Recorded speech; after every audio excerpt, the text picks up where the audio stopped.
Comparison of adjective অর্থাৎ অ্যাডজেক্টিভের তুলনা। এখানে আছে পজিটিভ ফর্ম, এখানে কম্পারেটিভ, এখানে সুপারলেটিভ। তাহলে black, blacker, blackest. Blue, bluer, bluest. Bright, brighter, brightest. Big, bigger, biggest.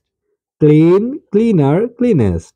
Clever মানে চালাক, cleverer, cleverest.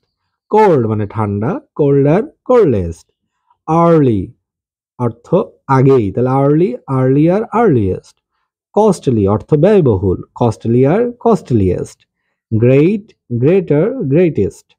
Heavy, heavier, heaviest. Heavy মানে ভারী, তাহলে heavy, heavier, heaviest. High, high অর্থ উঁচু, তাহলে high, higher, highest. Lofty, lofty, loftier, loftiest. Happy, happier, happiest. Fine, finer, finest.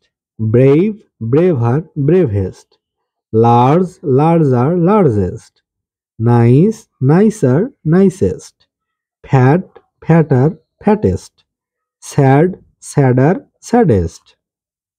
তো এই অংশটুকু পড়া হলো advanced learners functional English by Chowdhury and Hossain এই বইটি থেকে। তো এখানে এই উদাহরণগুলো কম্পারেটিভ এবং সুপারলেটিভ করার সময় একটা বিষয় দেখা গেল যে এগুলো সবকিছুই ওয়ান সিলেবল, যেমন black, blue, bright, big, clean, অর্থাৎ এক প্রয়াসেই উচ্চারণ করা যাচ্ছে, ওয়ান কিকেই উচ্চারণ করা যাচ্ছে। তো এরকম শব্দ যখন আমরা সুপারলেটিভ বা কম্পারেটিভ করব তখন সবসময় কম্পারেটিভ করার সময় আর যোগ করে কম্পারেটিভ করতে হয়, আর সুপারলেটিভ করার সময় ইএসটি যোগ করে করতে হয়।